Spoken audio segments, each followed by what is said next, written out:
Today's guest is someone who helps us remember that we are never actually navigating this life alone. MaryAnn DiMarco is an internationally recognized psychic medium, spiritual teacher, author, and mentor. But what makes her so special is how normal she makes us all feel. No crystal balls and fog machines, just humor, heart, and incredibly practical wisdom about connecting to your intuition and working with spirit in everyday life. Her connection to spirit began in childhood, and today she teaches lightworkers, empaths, and spiritually curious humans how to strengthen their intuitive abilities and use them in meaningful, grounded ways. She's the author of Believe, Ask, Act, Medium Mentor, and her newest book, The Guide's Book, Mapping Out Life's Journey with Spirit by Your Side, which is essentially your roadmap to building a relationship with your team of spirit guides. Yes, you have one, or more than one. We're going to talk about the big questions today and what happens when we die, whether we all have guides, what signs actually mean, reincarnation, soul pacts, and also the practical stuff. How do we trust what we're receiving? And how do we live with spirit in a way that feels empowering and not overwhelming? Let's get going. Hi, MaryAnn. Hi, ladies. How are you? I do love a good fog machine. I think it helps set the tone. We could set the mood with a little fog machine. Yeah, let's do that. Oh, and I love your sense of humor so much in talking about all this stuff because it makes it real. It makes it approachable. And this, honestly, the conversation, all the stuff that Robin just talked about in her intro, is the juiciest of the juicy stuff that we absolutely love to talk about. So cannot wait to dig into this conversation. And let's talk about how it all started. It started in childhood for you. What did that look like? What did that feel like? It felt normal for me as a child because I have a mother who was very much and still is into all of this. She was really into it. So when I came to her and I said I felt energy, or I probably didn't say it like that. I probably said there was someone in my room last night. And she was like, yeah, of course. Or I dreamt about a deceased relative. And she'd say, oh, yeah. And then she started to teach me about ascended masters and energy. And she was teaching me how to meditate at a very young age. I was wanting to see my third eye when I was 5 and 6 and 7 years old. I would go to meditation classes with her and spiritual conventions and all kinds of fun things. So to me, it was very normal until it wasn't. When I became a teenager, I didn't want to do any of that. I wanted to be just like everybody else. And I didn't really necessarily push away from it, but I didn't actually embrace it or speak about it, obviously, the way that I do now. For most part, it was just a normal part of my life. I didn't have any fear around it at all. How did she welcome it into her world? Was it generational? Is she a psychic medium as well? So my great grandmother, it's funny, being an Italian American, both sides of my family through and through, this is not an unusual conversation to have. They are very religious, but they're also very spiritual. And my great grandmother would talk about seeing energies when she was young and alive. And I had the privilege of knowing my great grandmother. My grandmother would talk about seeing energies. She used to read playing cards. And then my mom just really got into spirituality. It was the mid to late 70s and it was on trend. And I think she was at a point in her life where she was very much questioning religion and the confines of religion for her school of thought. And she started diving into what she just found very interesting and took it from there. It became very natural. So yes, generational and also just deep interest in it as well. It's a very familiar story to me, MaryAnn, because that's how my grandmother and my mother were. They were dabblers, but they were fascinated and yet very religious too. And yet somehow they were able to find the balance because I think their curiosity overpowered their fear to a certain extent. When you talk to your mom about it, did she talk about things like intuition? And how did you develop your own to feel that you were secure enough that what you saw, you could really believe? That's a great question because my mom spoke about straight up psychic, medium, tapping into energy. She really went more toward the woo-ier side. I actually spoke to her about common sense intuition. I would say to her, Mom, bring it down a notch. She would say to me, aren't you curious about your past lives? And I would say, why do I care? I'm here now. I would speak about this in a very matter-of-fact way because I really wanted to normalize it. My mother actually made it incredibly woo-y, which I did not want. I met that with a lot of resistance. And so I spoke about it in very practical terms, like your gut instinct and your intuition. And yes, it's psychic stuff. And I know I can speak to the deceased, but can we talk about it in a really grounded, normal way, please? When did you decide to make this your professional career? When I was in my late 30s, I was going through a divorce. I was very much having a hard time with grief, not only with the divorce, we had lost my dear father-in-law at the time. I had two little children. I had stayed home with them. I had a career in sales for a very long time. And then I decided to stay home with the children. And I was really looking for a connection. And a friend of mine approached me about seeing a psychic medium. And I said, yeah, this would be the perfect time. But it turned out that the woman that I was seeing was actually a spiritual healer and teacher. And her name was Pat Longo. She's recently deceased, my lovely Pat. But I got on the phone with Pat and I thought she was a psychic. So I said, oh, I have so many questions. Should I bring like pictures of my loved ones? And she said to me, and if you knew Pat, she was really a straight shooter. And she said, I'm not a psychic medium. I'm a teacher. I teach people how to get in touch with their psychic medium abilities or their healer abilities. And I said to her, oh, I think I'm supposed to see you now. It just flew out of my mouth. And I had been searching for a long time. I read books and no one was really telling me how to do it. They were describing it. They were talking about their own experience, but not telling me how to do it. So I started taking spiritual classes with her without any intention of doing it as a profession. I really just was so excited to finally make the connection, and Spirit had other plans. People started asking me for readings, and I didn't have a way of making money at the time or really have a solid career. I was doing little odd jobs. And so I said, okay, it's flexible and I love this and I'm having fun. And so why not? And I started doing it for a living. Here I am. Was there a moment along the way when you were starting to do readings where you're like, oh, I can do this. I really know how to do this. Do you have that memory?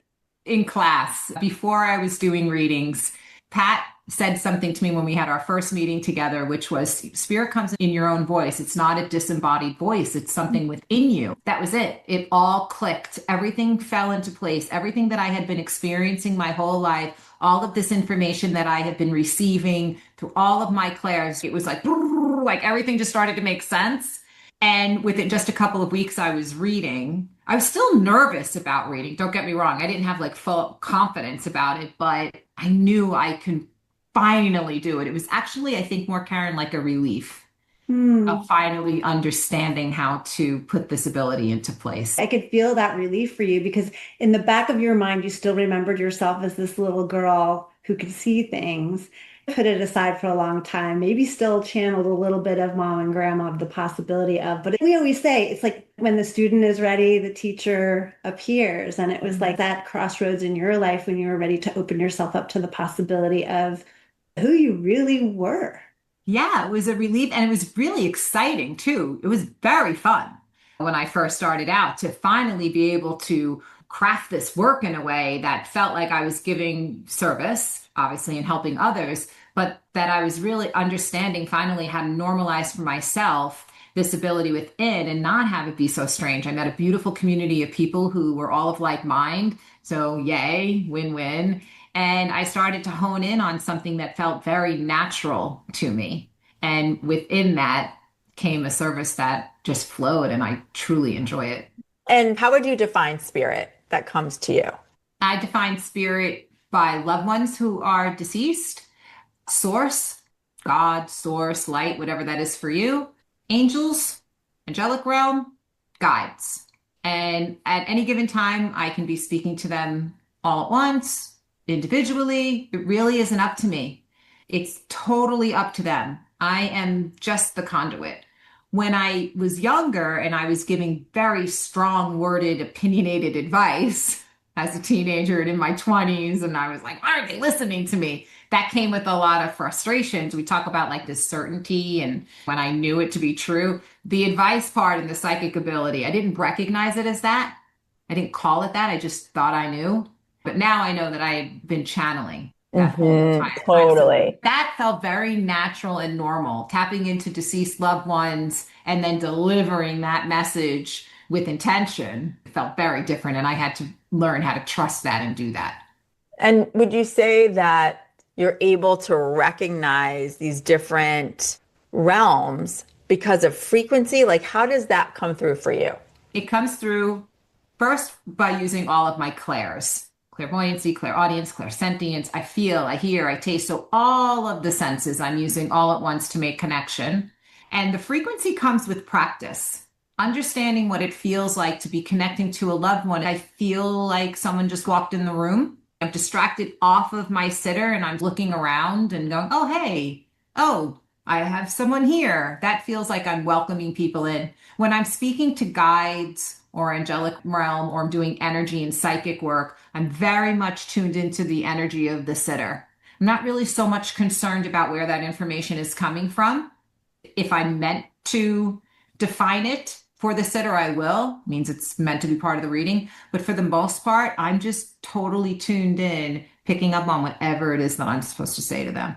And so when you do a reading, do a variety of different energies come through? So could it be my angels and guides along with my deceased grandmother at the Sure, same? they can all show up at the same time. It really depends on what spirit wants. And what spirit wants is what they know is best for you. When you sit with a psychic medium, please trust that the information that you receive is the information that you are supposed to be receiving. And the hope is that you're receiving a reading that is speaking in your own spiritual language. So I may read you, Karen, very differently than I do Robin, because the language and what has to come through and how the reading is conducted is at the good grace of spirit. And my job is not to get myself in the middle of all of that. My job is to translate and deliver over the best way that I can. I love that we're fortunate to have had a reading with you.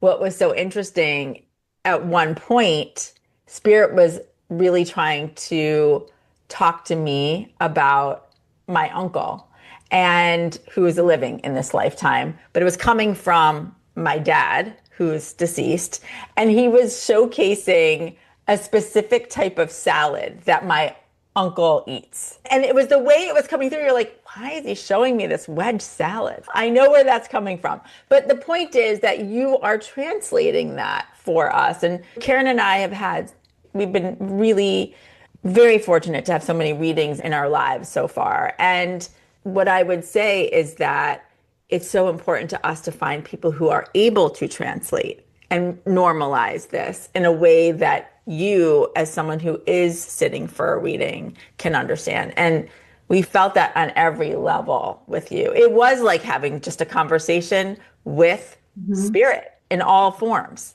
I'm so glad because to me, if I'm receiving a reading, I want it to feel relatable. And I think there's just something about how much I trust them. Over the years, I've just learned to trust that whatever it is that I need to say will come through. And that is, again, that's not on me. It's going to be given to me. And even though I might share my personal experiences and stories, it's always relatable because they're using my frame of reference. They're coming in and asking me, hey, say this, talk about this time you, I don't know, rode your bike and you fell, or talk about your brother and what a great athlete he is. It always comes up. And it's relatable, or it's something that is completely obscure and I have no idea why I'm seeing a wedge salad, but I have to talk about You're like, I just have to tell you, this is what I'm seeing. the wedge salad. I don't know. I'm happy to say I have no idea why I'm seeing this because I might not know, but you'll know. That's right. I think that's the other important part of the message too, is when you go for a reading, not to go with such a high level expectation that you're going to be getting a specific message from a specific person about a specific thing, to be open to receiving those messages. And as Robin said, like being willing to do the translation even afterwards. It's always a lot of information that's coming at you, and it is very emotional. So you always can connect the dots, but sometimes it's hard to do it in the middle of the reading. MaryAnn, how do you feel about death and the afterlife? Has it changed how you feel about it in any way? Yes, I'm not afraid to die. When and how I get there is, I'm in no rush. I mean, it's fabulous over there, but there's a couple of things. Yes, I know the process is beautiful.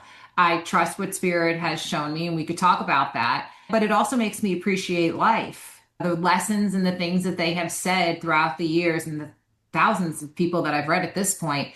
Oh my gosh, do I appreciate this space and how much I appreciate the smaller things, the little things. And what I look for in humanity has definitely shifted as well through doing this work, because they speak from such a place of honesty and incredible knowing. It's so true. And what do you think that most of the deceased loved ones that you talk to want us to know? To live your life with love in your heart, to forgive yourself, to forgive others, to let go of anger, work through your fears, work through your doubts, learn your lessons, and try and understand them in a very productive way so that you can apply them to your life and enhance your soul. Know that they are okay. Don't hang on to them. Just know that they are all right, that their soul continues to live on, that they are experiencing a whole new part of their soul's existence, and that it is tremendous and it is incredible, and that they have knowledge that we are not privileged to yet, but it is there. The messages are consistent. They don't shift, they don't change. They might have different wording depending on the personality of the deceased soul, but for the most part, it is always the same. Take time to love one another. Take time to breathe in your life. Be happy in life. Choose goodness for yourself and others. It is consistent. It is over and over again. Let go, let love, over and over again. I heard at some point lately somebody talk about deceased loved ones. You know how they say, oh, they're always around you, almost like they're here at a radio frequency level, that when they pass, they cross over to a dimension that they are literally really here, but we just can't see them because their frequency is different. Is that your belief too, MaryAnn? It is. My belief is that they have moved into, if you want to call it another dimension, another timeline, if you want to call it just beyond the veil, yes. And for some reason, I'm able to tap into that frequency. There's something about either the way my brain works, it's neuroscience, it's metaphysics, it's all of these things, that there's something about the fact that I'm able to just tap in ever so slightly in a way that I'm able to hear them. Some of them communicate far better than others, which makes for very easy readings as opposed to maybe some challenging ones. But there's something about just tuning into that frequency. And I often say it's like they're right in the next room and you're talking through a wall. Just be able to hear them. And then every so often, maybe you lose a little Wi-Fi or something. Because people often ask me, how come they don't just come in and say, hi, my name is Joe. I passed from a heart attack. I died in March. It doesn't work like that. It is this very interesting and intricate way of just tapping into certain frequencies. And I wonder sometimes if they're all on a little bit of a different frequency too. It's interesting to lean into that school of thought and let them teach me. I love that though, because it does make me feel like it is possible for all of us to tune in. We all have the antenna. We just have to practice working with it and not be afraid and just allow ourselves to lean in and be open to whatever messages may come our way. I like that visualization of it, because then I think people can comprehend it in a different way. It's not like they're up in the clouds somewhere far in the ether, that it is like literally on a different energetic frequency level that they are physically here, and that we can tune in ourselves. Yes, everybody can tune in. Every single one of you are psychic, and every single one of you can connect to your deceased loved ones on the other side if you choose. Just trust that you can. I don't know that everybody would go out and become a medium, a little different, and that you're translating that information for others, but spirit does work through each and every one of us to get a message to somebody. That's for sure. I think that you can give unintentional messages, just not even realizing, and you're just handing over whatever spirit gave you. It's quite beautiful, and it continues to fascinate me. Every single time I connect, I'm fascinated. And I know you also help teach people to tune into that frequency. And when people are just starting out, how do you help them know that what they're feeling or seeing is not just made up? Because I think that a lot of people think that they are literally making things up. They come up with something in their head. They're like, oh, that can't be real. Oftentimes when I'm working with students and I'll say, just spit it out. Oh, I feel stupid. And I'll say, just say it. And then they say it. And the way it makes sense and how I'm able to validate it for them, or whoever's on the call with us is able to validate, or in the class. And then I love seeing their, really? We have to lean into a space of trust first and foremost. And even if it's very natural to say, oh, I think I'm making this up, or is this me or is this them? I don't really know how to tell the difference. Let's just start with trust and the belief system that you can do this. Just start with that. And we're just conditioned to think a certain way. The more you believe, the more you trust, the more that conditioning starts to quiet.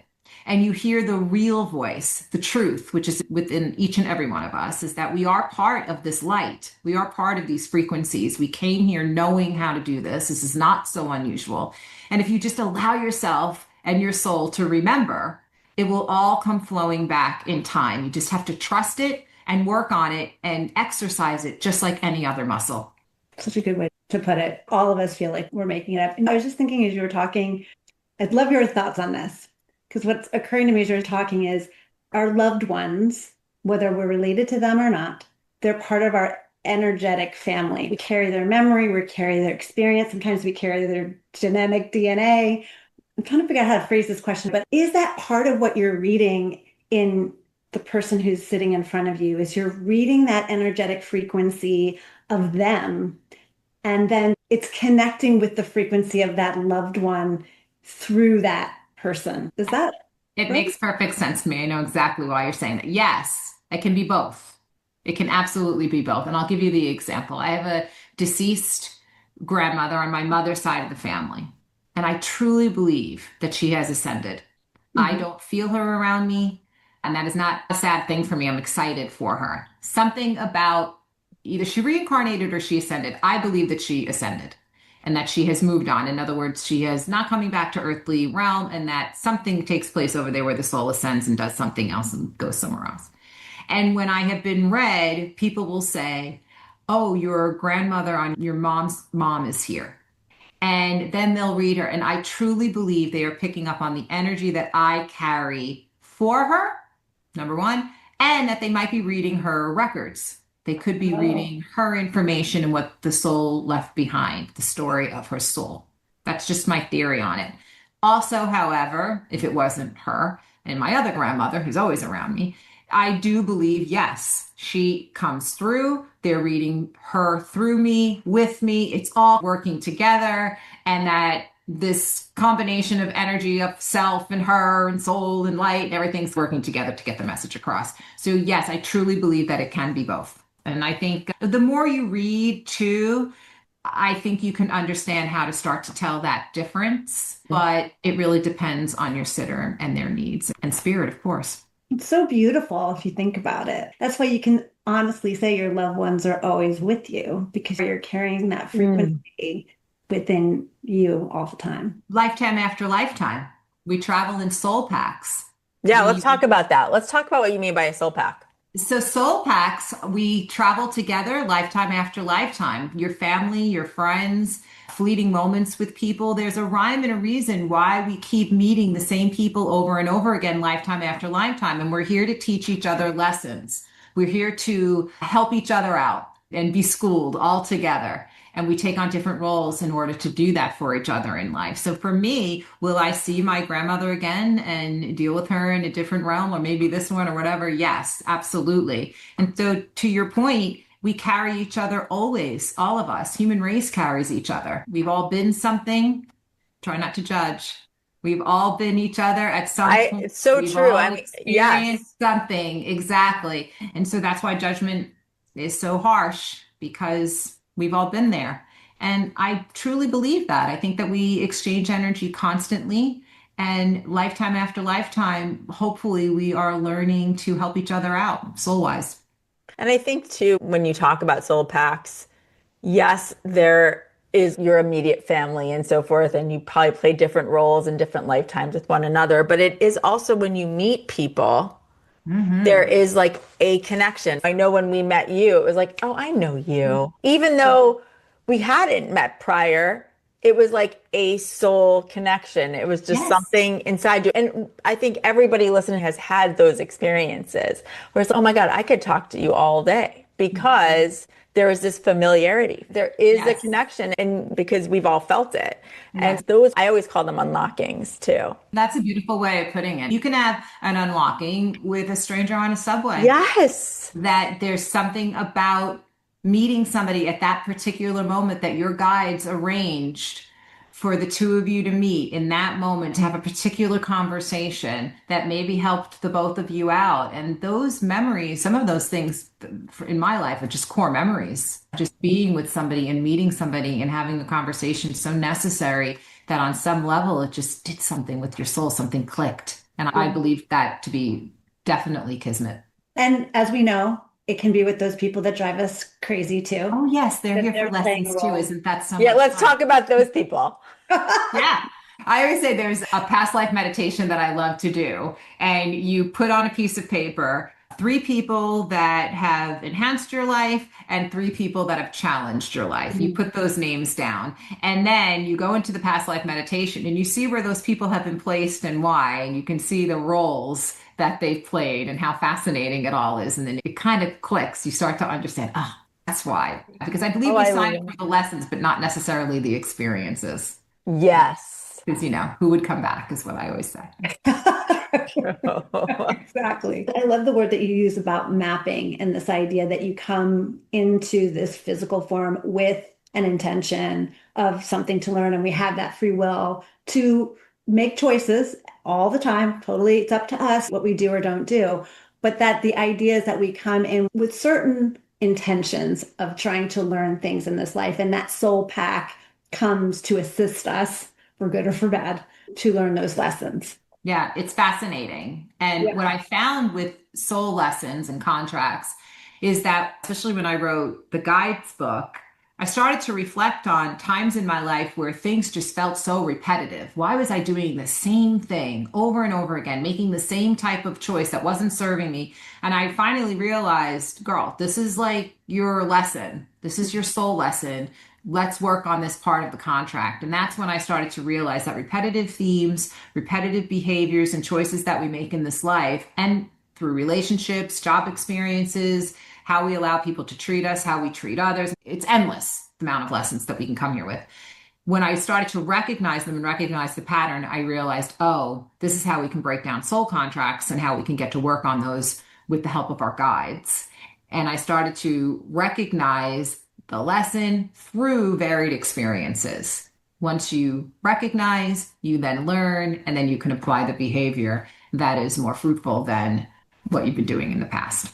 Yeah, I never thought that way. So you're saying go back and really look at those same either mistakes that you keep making or choices that you keep making and look at those as the spark of the lesson. Yes. I always say when I'm tired of my own story, when I keep hearing the same theme, I talk about comparison syndrome in the book. I talk about feeling inferior in certain rooms, not taking my seat at the tables. I mean, there's a lot in there. When I started to exhaust myself, I decided it's time to learn. It's time to get to work on these things. Let's figure out where this started, who gave it to me in the first place, what happened to me, what past life stuff, this life. I really went to town, and I give you all the methods and ways to do that. And that allowed me to then have it all become productive, all become useful. Every experience in my life now had purpose. Good, bad, or indifferent had purpose. It also allowed me to move into beautiful lessons in my life. Lessons of embracing love in different ways, lessons of gratitude, lessons of just being in the now and understanding that in this moment is all that's important, and learning to appreciate the small things, and accountability, loud word for me in the last few years, owning my own feelings. And I couldn't have done any of this without my guides. And it also made me realize we're never quite done with the work, and that's okay. When we talk about the guides book and you're talking about spirit guides, for some people, they don't know what we're talking about. How do you define a spirit guide? And then I know what you are doing in the book is you're going to help us all build that relationship. How do we even start?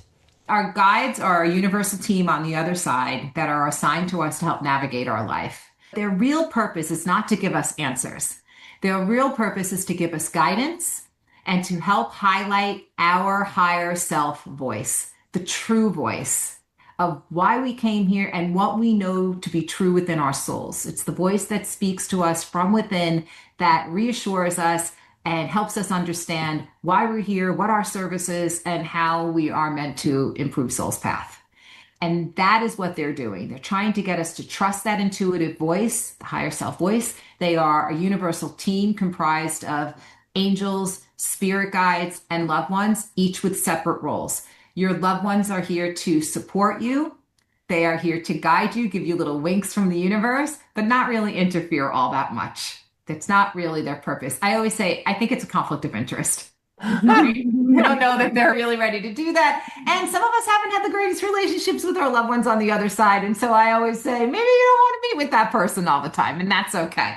Our spirit guides are guide driven, here to give us the winks, yes, from the universe, but are far more directive. They will say, maybe you should go left. Learn from this, take a right. You know that's not right for you. You've made this pattern before. They're always on my case. My guides are really straightforward. So they are like, stop your nonsense and get to work. They're hardcore at this point. I used to have really dreamy, lovely guides, and now I just have these guides that get to the point.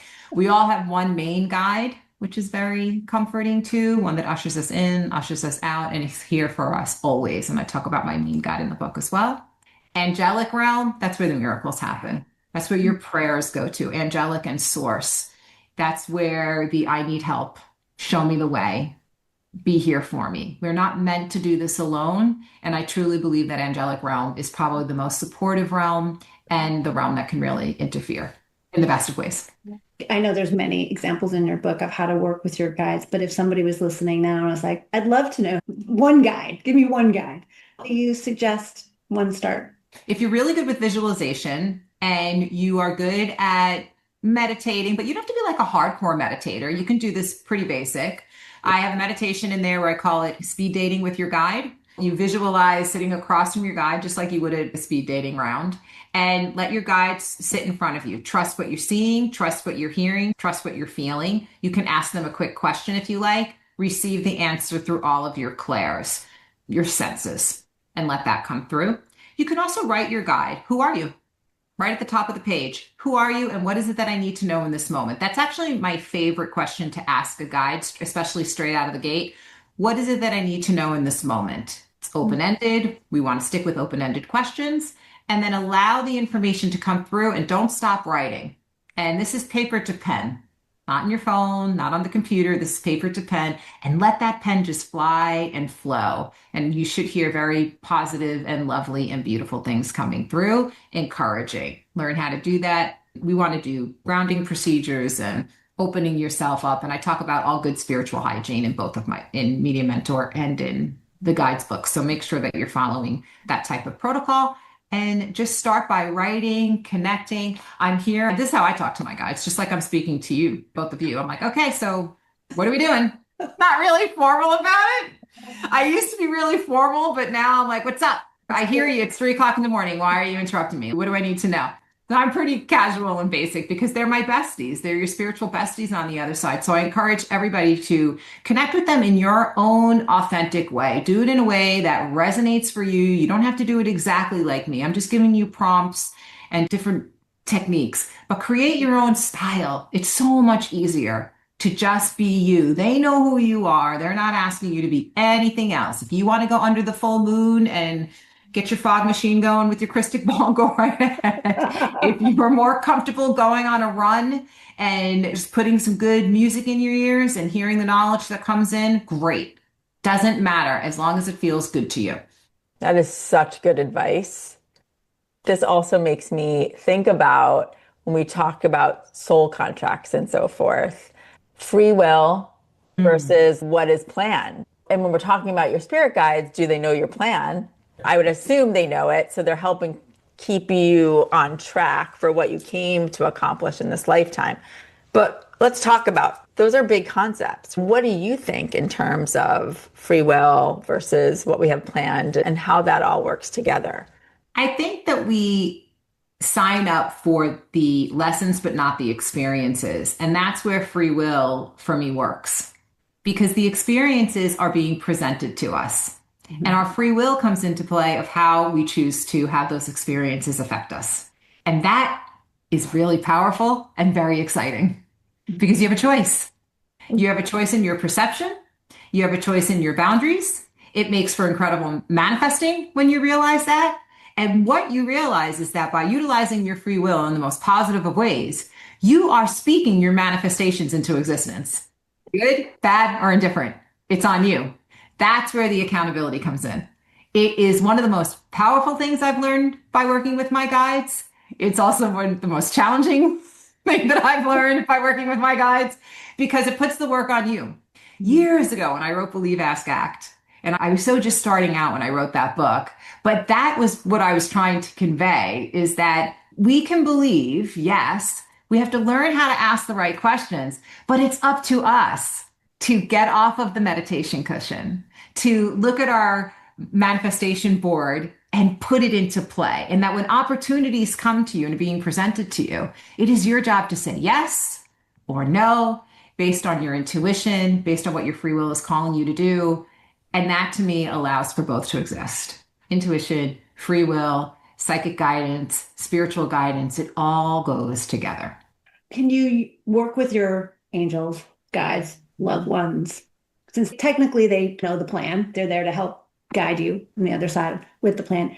Can you work with them to help you get through the fear of making those changes? Absolutely. The whole spirit guide book, the guides book that I wrote, is all about making sure that you are not working around trying to bypass what you're here to experience, but to actually deeply understand it in a spiritual way, in a therapeutic way, in a way that feels like intuitive understanding that you have never had in your entire life. When you trust your guides to highlight and to show you the recordings of your life and everything that you have been experiencing, and there are things that came up for me in that book that I did not even address in all the years I've been doing this work. I never addressed it until I started writing the book. That to me is the best part of working with your guides. It's why they are here. They are our biggest cheerleaders. They're the friend that calls you out on your nonsense. And they're also the friend that loves you the most and knows what it is that you're trying to do here. And they are, yes, trying to help us, but they can't do the work for us. They're asking you to do it. What a wonderful feeling to not be alone while you work through fear, to know that you are universally supported, not only by God's source light, but by angelic realm and loved ones and these amazing guides. It makes for a less lonely journey, I could assure you. I'm just thinking about even recently how life has felt so overwhelming. Yes. And I know I'm not the only one. And I'm talking like personally and collectively, all the things. And I'm someone who doesn't typically have a problem sleeping, but I've been anxious lately. And I've been calling on my guides to help me. And I have to say, for me, because I have worked out a way to receive messages in some way. I couldn't tell you at the moment who they're from in terms of like their name, but I know that I'm getting messages and they just kept giving me reassurance, like keep going, it's going to work out, sleep, you're going to be okay, all the things. And I'll tell you, this week, for me personally, I have felt like it is going to be okay. Remember to trust. It's all those things. But to your point of like when we need them the most, and we all come to those points where you're like, I don't know what to do. Even though I feel intuitive, I don't know all the answers. Never will. And I think that's what you're saying too. And that's what they're here for. And no matter where you are on this journey, just know, even when you feel like you understand it better, you're still going to want to ask for the help. Oh, I always tell people, don't look to me for an answer. I'm a student just like you. I'm just here giving you what I know to be true. And I hope that it helps you and I hope that it serves you. But every day I'm learning. Every day, even though I'm working with spirit and I do this for a living, and we have this great relationship, spirit and myself, and I love them, but I am learning all the time. And to me, no one comes out unscathed. Nobody. Some more than others come out having a rough time when these moments of feeling frayed and feeling overwhelmed, and my nervous system needs to be regulated these days on a daily basis. There's always something that comes up for, yes, even a person like myself, a person like you guys who are into your intuition and trying to understand who you are in this space and all the lovely things. The tools are the tools, and they are here to help us get to resolve, get to answers and deeper understanding. But the answers are within you. Your greatest tool is you. Your greatest tool is your higher self, your inner knowing, and your intuition. And if you rely on that, you will be guided to the modalities that will help you. Always.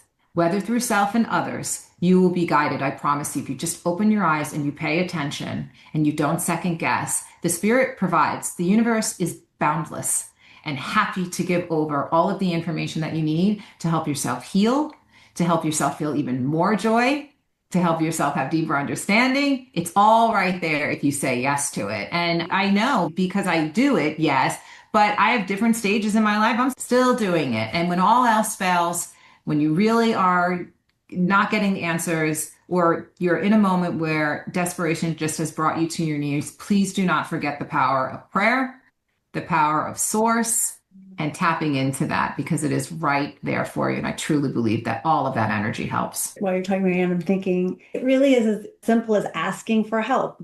Yeah. I think it's something we're trying to do so much on our own and to fix everything on our own. Mm-hmm. And we forget that, as you said earlier, there's this whole team of people who that is their whole reason for being, is to be there for us. And we have to ask for that help. Yes. And to Robin's point, you're not going to know it all. You're just not. And I think the misconception that we have in the spiritual space is that we have to work on our manifestations and hyper focus on them and continue to talk about them in a way that is just every day they're on your vision board. I don't know. I think that's exhausting. What I rather do is put my intentions out, set it and forget it, and then come right back to the now. Show me here in this space what I need to do in this moment in order to continue to move forward, continue to honor this moment. And to me, it's less stress when I do that. And I think it puts less expectation on the universe and what you're asking of them. What they're here to do is show you the breadcrumbs. We are supposed to be picking them up and saying yes to that. So yes, Robin, we're not supposed to know everything all the time. And if we do, please let me know, because we can write a great book. I agree. As part of it, the mystery of life should be a bit of a mystery. It makes it interesting. Yeah, I feel like we all signed up for this great adventure. We signed up to put together the biggest puzzle ever, which is our life. And I would say too that if you have been guided to listen to this podcast, it's for a reason. There is a breadcrumb in this podcast episode for you to hear and act on. If it's to get your book and start to understand better how to communicate with your guide, awesome. If it's to talk to a deceased loved one and you never really thought about it. I'll never forget the first time that I read this article about a medium who was talking about her life in this new book that she had coming out. And I had mediums come through the doorways of the Oprah Winfrey Show prior, yet nothing had sparked something in me to be like, I should talk to my deceased father. But that did. It was the timing. I was ready. It was all the things. And I think for someone listening today, that this is probably serving in that same way for them. I hope so. Me too. That's why I want to talk about it all the time. It keeps me motivated. I remember just wanting so badly to hear mediums speak in a way that was teaching me something or bringing me to a point of understanding of what all of this was. And so when I got in a position of finally doing this work where I'm teaching and giving over, I was like, I'm going to teach everybody how to do this, because I think it's one of the most beautiful gifts the universe can give, this great understanding. And so to your point, yes, divine timing is perfection. I was meant to speak to Pat at that very moment, all of those years, that curiosity building up, me sitting in her class and trying to understand how to use these abilities and give readings over it. The divine timing, if you trust that, my gosh, what a story it will tell. Try not to fight your divine timing, because they always know better. It's amazing to me. They always know. And I'm sure that when someone sits down and they start to map out their life, they'll see that those moments, and that there's nothing wrong. There's no wrong choice. They're just choice. Wrong, it's wrong. If you say it's wrong, then you're making it wrong. If you say that is a moment that I learned X, Y, and Z, guess what? It's not wrong anymore. It was and that's the key, MaryAnn. I think it is. Look for those repetitive moments in your life. Look back or the decisions that you made and why you made them. I've done that in my life. I have my own book about life mapping as well. And it was such an aha for me. And it gave me so much self-forgiveness as well. There were so many things that I did along the way. And I was like, oh, that was a mistake. But when I really looked at the choice that I made and the why and what I learned and where it took me, I was able to have a whole different vision of myself. And it does change everything. I also will say, I love that exercise. If anybody who's listening walks away with just one thing, it's try that exercise of writing to your guide and asking them their name and just seeing what comes. It sounds crazy to do it, but it's the way I started. I know Robin started that way as well. It's the beginning of a daily conversation that you can have. And if you write it down, you have it forever. And I love going back in my journals and looking back at some of the conversations that I had and the loving advice and feedback. And that's the key that everybody needs to remember too, is when you've connected, it will blow your mind how much love is in that message and how much they want to help. So I think those are the nuggets that I'm walking away with from today's conversation. I'm so with you on that. And the validation, they're not trying to trick us. Pay attention to the signs, ask them to send you the signs. Just believe them when they do and believe them when they don't, that it's all in your best interest. But they are not trying to confuse us. We have a tendency to complicate things and think about it and let our ego and our fear get in the way and all of these things. But if we just lean into spaces of trust, it will clear up all of that static and you'll be able to hear them with far more clarity. Do you do that exercise every day? No, I speak to them like, I'm like, what do you mean? What do you want me to do? I really have the formality for me has left the building. And I think it's just because I'm doing this every day for work. And for me, the natural way that I do it, I will definitely do a meditation. I'll definitely make conscious connection for sure. I absolutely will do that. When I feel called to, when I feel deep feeling to get that done and to make connection, when they ask me to, I'll definitely do it. But for the most part, I'm in constant conversation with them. Constant conversation. Yeah. Loved ones a little different. I'll do meeting hours in heaven. I have that meditation in Medium Mentor where you create a space with your loved one that feels familiar to the two of you. And I love that meditation. I do that all the time when I want to connect to a loved one, my own loved ones. I will go into different spaces, either at my great grandmother's house or my aunt's house. And I love to meet up with family that way. You gave that exercise to me last time we spoke, and I've been doing it. And I wanted to say thank you for that because it never dawned at me to do that. And I have a couple of spaces with two different deceased loved ones that I've really been able to connect in a more meaningful way. Because it doesn't help you trust because the visualization, you know what your loved one sounds like. You know what the space looks like. It feels familiar. I always give students that one to start off with because you could feel it in the body, the knowing. There's something about the feeling of that space that you choose because it's going to be a safe place. And so just inherently, it helps. And it's a memory too that you've had of that experience, physically being in physical with that person. Yes. And you have total new conversation. One of the biggest thrills that I hear is that people do that meditation when they've had tough relationships with a deceased loved one on the other side, and they now have a whole new relationship with them. The relationship is carried on with a much more positive tone, which is just fascinating to me. Interesting. That is a great idea. Wow. And one more thing before we end, I wanted to bring up something that you said earlier in the conversation, which is that you're not afraid to die, which I say all the time now because of our work and because of my own experiences being able to talk to deceased loved ones. Can you just talk about that for one more moment? Because I think people's biggest fear universally is dying. And I think the more that we can help them abolish that fear. Dying is a part of life. It's just your next step into the next phase of your soul's life. I often say sometimes it feels like when you're ripping off a Band-Aid, you take that little quick breath and then you're in the next realm. Spirit has shown me themselves passing. I've experienced it on different levels. I've had the honor of being bedside with people. And they've also shown me themselves in tough states physically, whether in a coma or they're really out of it because of pain management and whatever else.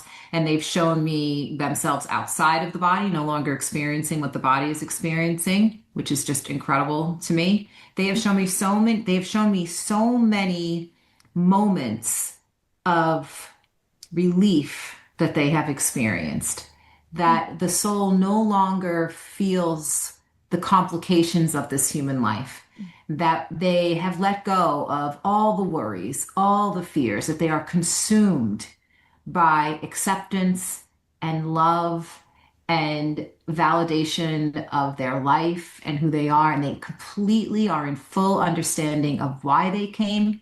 All the answers are given. And within that comes a profound sense of freedom that, to me, when I'm channeling it through a deceased loved one, the relief that they allow me to empathically feel is such a gift that I don't even know how to put it into words. The freedom of just soaring, their soul just soaring. And I'll give you, years ago, I read a family who, I did not know this at the time. I was looking at them in a crowd and I said, "Your son has passed." And they said, "Yes."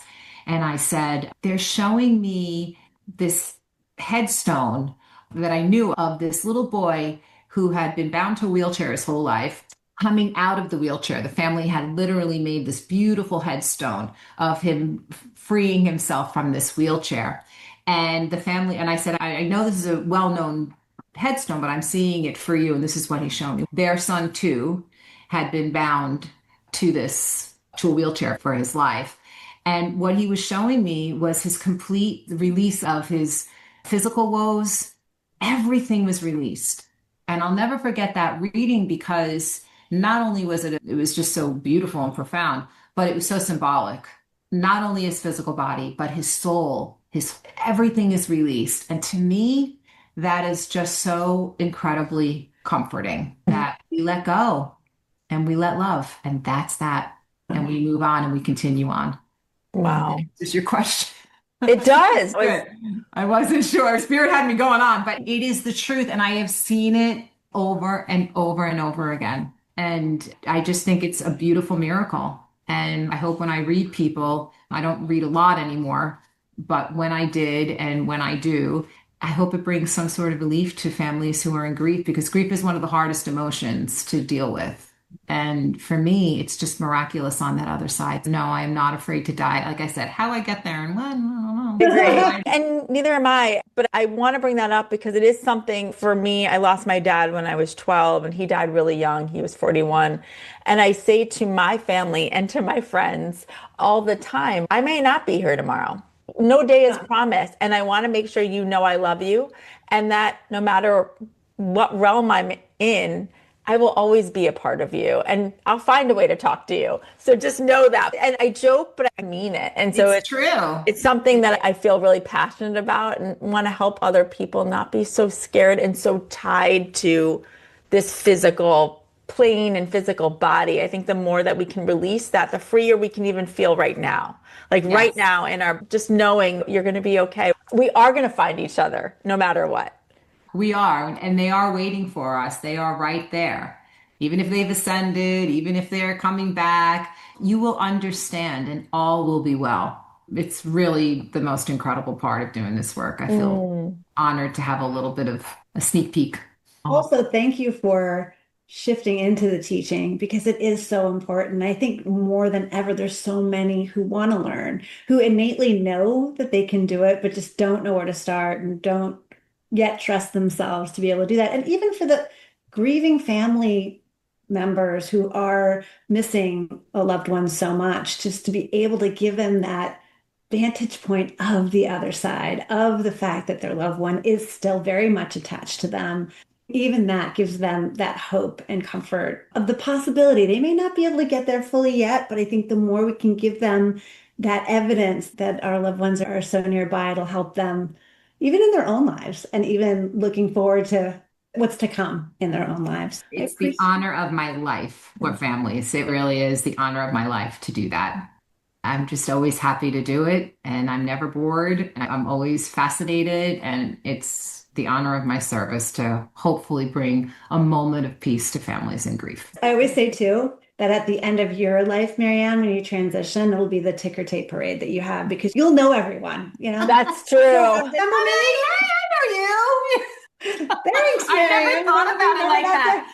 Yeah, making a bunch of friends on the other side. You know what, Karen? You're the first one to ever say that to me. I never thought of it that way, but sure, You're going to be like overwhelmed with the party. That's so true. They're That's going to need so like great. Yeah. stadiums.